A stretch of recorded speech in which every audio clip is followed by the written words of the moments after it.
The slap echoed before the words did. It wasn't loud because it was powerful. It was loud because the room was quiet enough to hear it. Sharp, ugly sound. Skin on skin. For one suspended second, the hotel lobby stopped breathing. Conversation died mid-sentence. Glasses froze halfway to lips. Shoes halted against marble floors polished to a mirror shine. Then sound rushed back in all at once. A nervous laugh. Too quick, too loud. A gasp from somewhere behind her. And the unmistakable click of a phone camera switching to record. She didn't fall. Her body tried to, her knees buckled, her balance vanished. But instinct took over and she caught herself against the edge of a serving table. The pain came a heartbeat later. It bloomed across her cheek like fire, spreading upward into her ear, downward into her jaw. Her hearing dulled, replaced by a high, insistent ringing, as though the world had tilted and never quite settled back. Her fingers lost their strength. The silver tray slipped. It hit the marble floor and exploded. Glass shattered outward. Plates cracked in half. Cutlery skidded and spun, clanging sharply before settling into silence. The sound traveled. It bounced off gold-trimmed pillars and high ceilings, announcing itself to every corner of the lobby. Now everyone was looking. "Did you just try to steal from us?" The woman's voice sliced cleanly through the noise. It wasn't shrill. It wasn't frantic. It was controlled. The voice of someone accustomed to being believed. Heads turned fully now. Dozens of faces. Men in tailored suits with watches that cost more than rent. Women wrapped in perfume and quiet confidence. Guests who looked like they belonged here.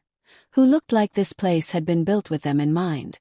And in the middle of it all, her hotel uniform wrinkled from a long shift. Cheek already swelling. Hands trembling despite her effort to steady them. "I didn't," she tried to say. Her voice came out thin, barely audible beneath the hum of judgment. The woman stepped closer. Up close, she smelled expensive, floral and sharp, the kind of scent that announced status before words ever could. "Don't lie to me," the woman said louder now, turning slightly so her words reached the crowd. "You people always lie." The phrase landed heavily. Not shouted, not rushed, carefully placed. A hush rippled through the lobby. Someone whispered, "Oh my God." Another voice followed, lower, colder. "That's disgusting." She felt the air shift. Before she could speak again, a hand closed around her arm. Firm. Unyielding. "Security guard." "Ma'am," he said, already guiding her away. "Come with us." Her heart slammed against her ribs. Fear surged so suddenly it stole her breath. She lifted her head then. Not toward the woman. Not toward the phones now openly raised. She looked toward the man standing just beside the accuser. The man who hadn't said a word. Daniel. Daniel didn't move. He didn't step forward. Didn't protest. Didn't even look surprised. He stood with his hands at his sides, posture stiff, eyes distant, like someone waiting for an elevator rather than watching a life collapse.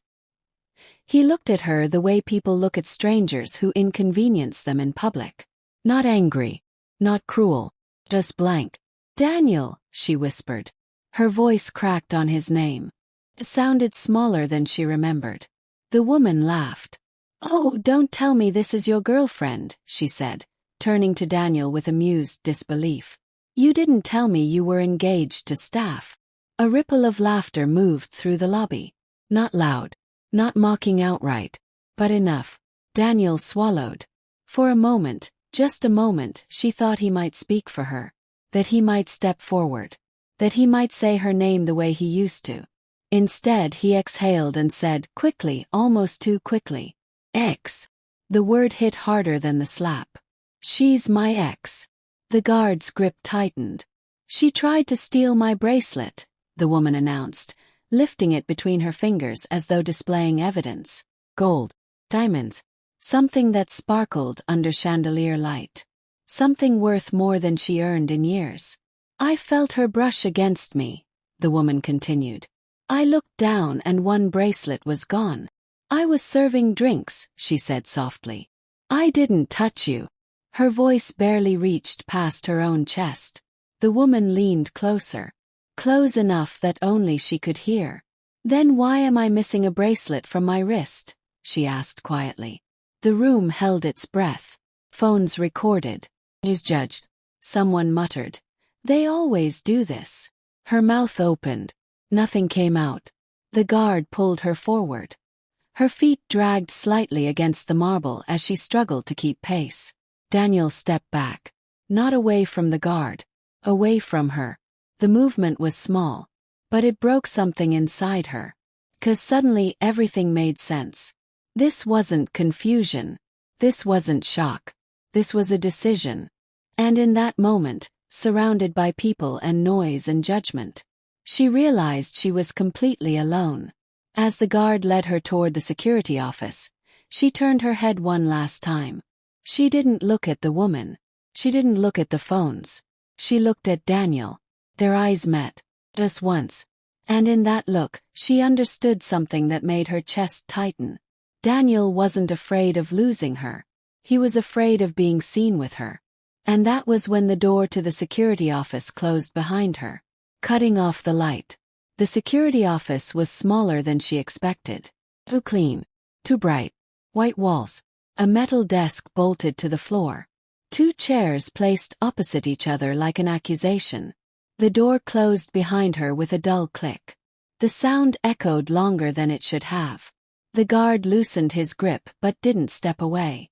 Not fully. She stood there, unsure whether to sit, unsure where to put her hands, unsure what expression would look least guilty. He chose stillness. Stillness had kept her alive before. As the woman and Daniel entered behind her, something inside her drifted backward, pulled by memory, by habit, by the old instinct to disappear before anyone asked her to explain herself. She had learned that instinct early. She had been poor her entire life. Not the dramatic kind people romanticize later. Quiet kind.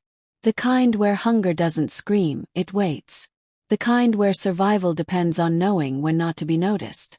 She grew up in a one-room house on the edge of a road no one remembered to fix. The walls were thin.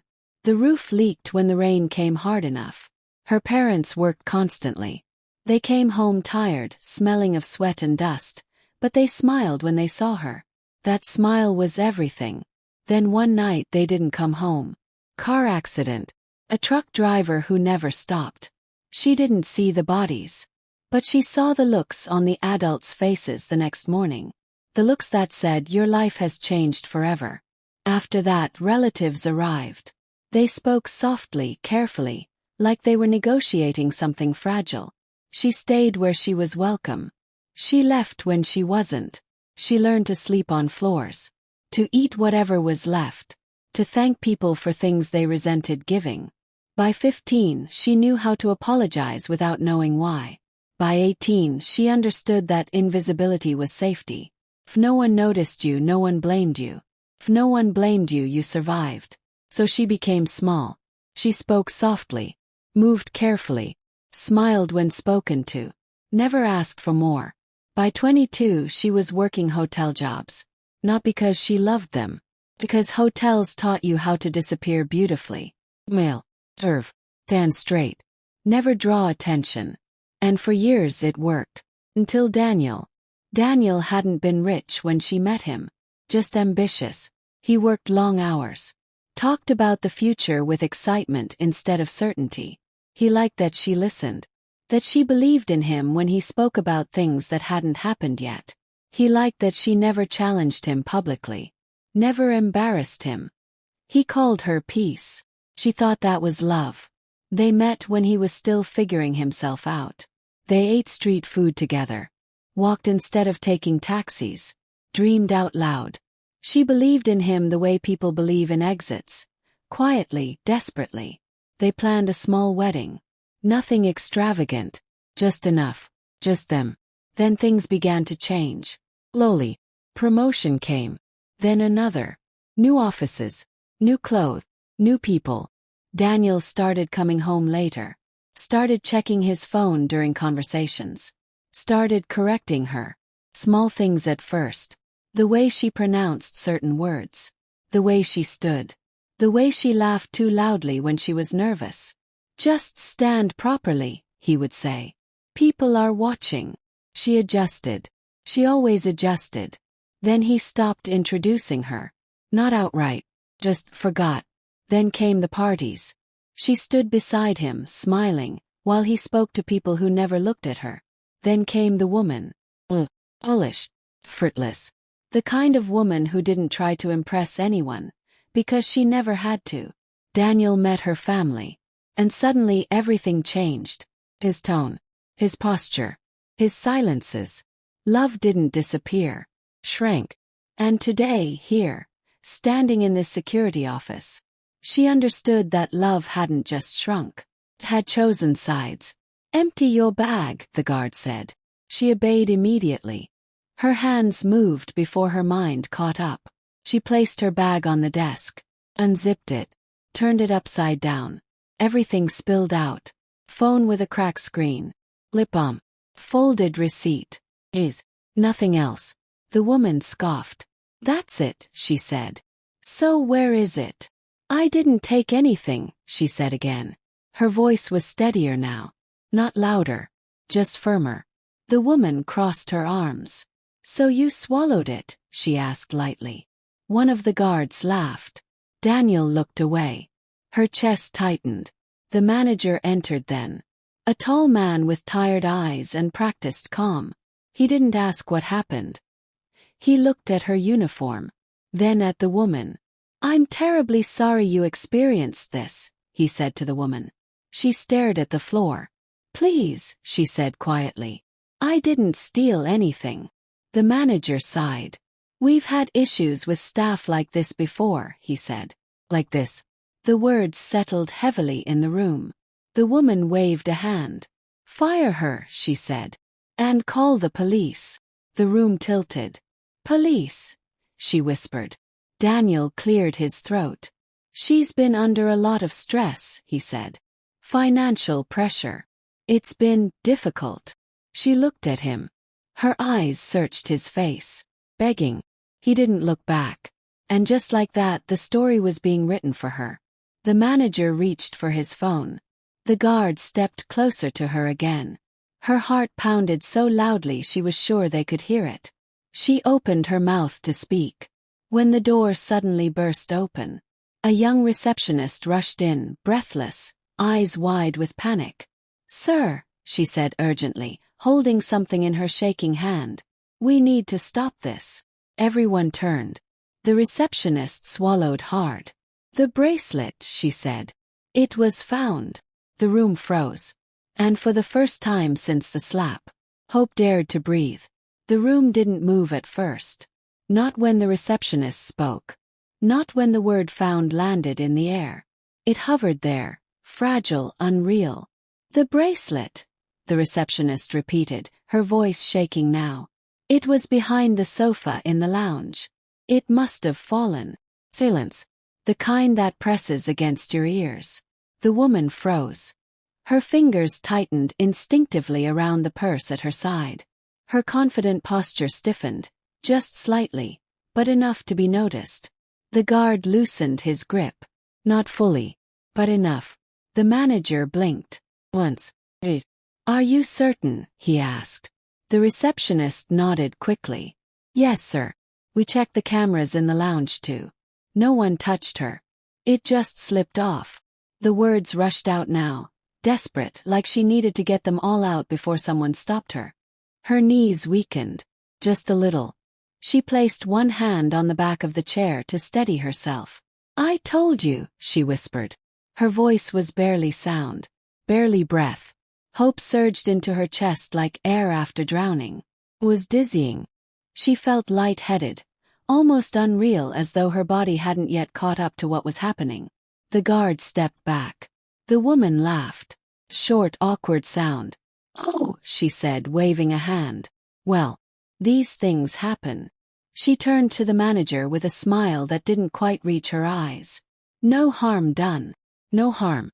The phrase echoed inside her head. "No harm." The manager cleared his throat. Yes, of course," he said stiffly, already shifting his posture. You may go. She nodded. Once. Then again. Thank you, she said. Thank you. The words spilled out now. She reached for her bag. Her fingers were trembling. She wanted to leave this room. This building. This day. She wanted to disappear again, just long enough to breathe. She turned toward the door. And then, oh no, the woman said lightly. The room froze again. I don't feel comfortable with her continuing to work here. Her hand stopped mid-motion. The manager hesitated. The woman tilted her head, expression calm, almost bored. She embarrassed me, she continued. And frankly, people like her don't belong in places like this. People like her. The words cut deeper than the accusation ever had. Daniel stood by the door, silent. Not once did he speak. Not once did he object. The manager looked at her. Really looked at her now. Her uniform. Her posture. Her silence. Then he sighed. Please, he said, voice professional, distant. Hand in your uniform. The hope shattered. Not loudly. Lowly. Like glass cracking from the inside. She swallowed. Her throat burned. Her hands moved automatically. She slipped off the jacket. Folded it carefully. The room blurred. Phones appeared again. Someone clapped. Mocking. The guard opened the door. Time to go, he said. To walk. Out of the office. Through the lobby. Past the marble floors. Past the laughter. Past Daniel. He checked his watch. She stepped into the sunlight. Jobless. Suppose. Me. She didn't know how long she walked. The city swallowed her whole. Lights flickered on as evening settled in. She ended up back where she'd started. On the curb outside the hotel. She sat. Didn't cry. Didn't shake. She stared straight ahead, eyes unfocused, watching reflections move across the glass doors. People passed her without seeing her. Couples. Tourists. Guests who had been inside the lobby just hours ago. They stepped around her like she was part of the pavement. Her cheeks still throbbed. Her uniform jacket lay folded beside her. Useless now. She replayed the slap. The word X. The way Daniel stepped back. Her phone buzzed. She looked down. Unknown number. Are you safe? She frowned. Another message appeared seconds later. It's time. Her fingers hovered over the screen. She didn't reply. She didn't have the energy to wonder who it was. She slipped the phone back into her bag and leaned her head against the cold glass behind her. For the first time in years, she let herself think something dangerous. What if this is it? No job. No partner. No family. Just space. The night stretched on. Eventually exhaustion won. She stood. Walked away from the hotel. And didn't look back. The next morning, she stood across the street from the hotel again. Sunlight poured over the entrance. Everything looked the same. Marble. Glass. Luxury. She wasn't there to beg. She wasn't there to explain. She was there for one thing only. Her final paycheck. She took a breath. And stepped inside. The lobby looked the same. That was the first thing she noticed. The marble still gleamed. The chandeliers still cast warm, indifferent light. The air still carried perfume and quiet money. Nothing about the building reflected what it had taken from her. She stood just inside the doors, hands clasped loosely in front of her, wearing plain clothes now. Nothing that marked her as staff, nothing that announced her place. She wasn't there to plead. She wasn't there to explain. She was there for one thing only. Her final pay. She waited. No one noticed her at first. People passed by. Conversations flowing around her like water around stone. Then something shifted. She felt it before she saw it. A tightening in the air. A subtle straightening of spines. Security guards adjusting their stance. The doors opened again. Black car rolled to a stop outside. Not flashy. Not loud. The kind of car people instinctively step aside for without knowing why. For men exited first. Dark suits. Quiet efficiency. Then the driver opened the rear door. And a woman stepped out. Older. Elegant. Her hair was silver, worn neatly back. Her clothes were simple, tailored, expensive without being loud. She moved with the kind of confidence that didn't announce itself. The lobby fell silent, not because anyone was told to be quiet, but because power had entered the room. The manager rushed forward.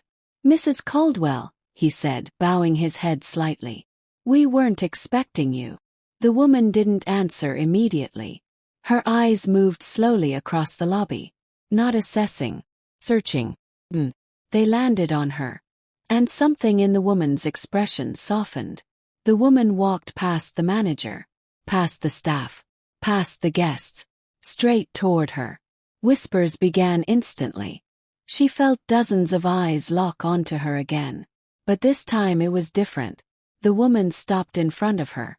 Up close, she smelled faintly of soap and something floral. Clean, comforting. The woman reached out, took her hands. "My child," she said quietly, voice steady but thick with emotion. "I am so sorry it took so long." The lobby froze. Her breath caught. She didn't pull away, didn't speak. The woman turned slightly, still holding her hands. "This is her," she said calmly. "My granddaughter." The word rippled outward. Confusion. Disbelief. Daniel stepped forward. His face had gone pale. "What?" he whispered. The woman looked at him briefly. Uninterested. "She was taken from us during the chaos 25 years ago," the woman continued, her voice carrying without effort. "We have been searching ever since."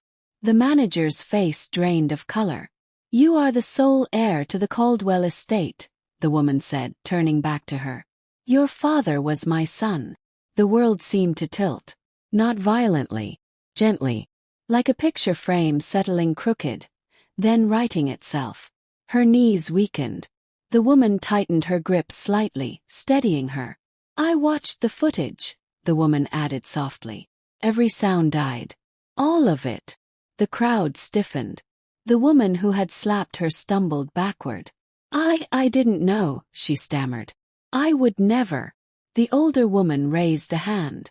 "No," she said calmly. "You would." Daniel dropped to his knees. "I'm sorry," he said desperately. "I didn't know. Swear. I didn't know." The woman looked at him. Her gaze was cool. "You knew enough," she said. No one spoke. No one moved. The lobby, once loud with judgment, stood frozen. She felt something unfamiliar settle in her chest.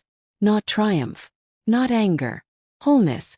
She had spent her life shrinking to survive, learning how to disappear, learning how to take blame quietly. But now, she stood exactly where she was. Not elevated, not diminished.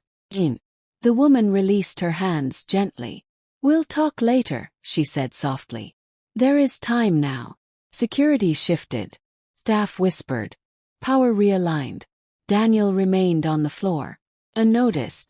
She looked at him once. Not with hatred. Not with satisfaction. But with clarity.